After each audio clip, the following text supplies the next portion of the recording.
Dans cette vidéo, nous allons voir les différents types de déclencheurs et les différents types d'actions qu'il peut y avoir sur une règle d'automatisation. Pour ça, donc, je vais dans mon menu automatisation et je clique sur règles. On va donc créer une règle et on va regarder maintenant les différentes possibilités que vous avez au niveau des déclencheurs. Je rappelle le principe, à chaque fois que vous avez au moins un déclencheur qui se produit, alors l'intégralité des actions, elles, vont s'effectuer. Donc, on va commencer par le premier, c'est le contact créé. Celui-là est assez simple, c'est-à-dire qu'à chaque fois que vous allez créer un contact dans Prospenio, que ce soit au niveau de l'appli mobile ou encore de l'application ordinateur, ça va donc être un déclencheur qui va potentiellement déclencher un certain nombre de choses sur la droite. On va le mettre ici. Ensuite, vous avez un autre déclencheur qui s'appelle lui tag ajouté, comme son nom l'indique.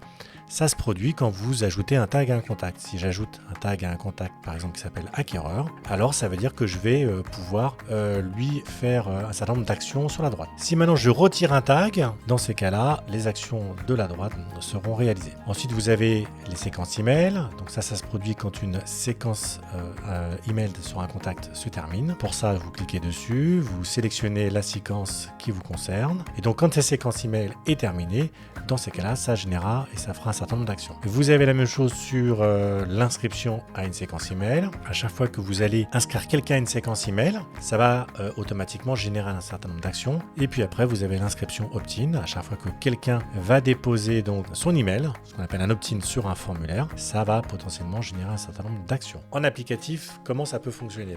Par exemple, sur l'opt-in, vous pourriez faire en sorte qu'à chaque fois que quelqu'un donc dépose un opt-in sur, je sais pas moi, un livre blanc, voilà, ici, ça veut dire que potentiellement vous pouvez lui envoyer un email et cet email va correspondre par exemple à votre livre blanc. Si par exemple vous ajoutez un tag de type acquéreur à votre contact, alors vous pouvez potentiellement lui envoyer un email spécifique de bienvenue qui lui va s'appeler par exemple bienvenue. Mais vous pouvez aller plus loin puisque si vous ajoutez un tag acquéreur, vous pourriez aussi, donc là maintenant ce sont les actions que vous avez sur la droite, faire plusieurs actions.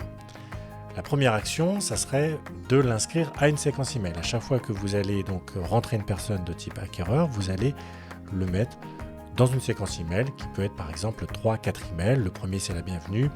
Le deuxième va peut-être correspondre à un lien pour qu'il remplisse ses critères de recherche ou potentiellement un agenda Calendly pour pouvoir faire un point avec lui téléphonique. Donc là, ici, vous pouvez l'inscrire à une séquence email.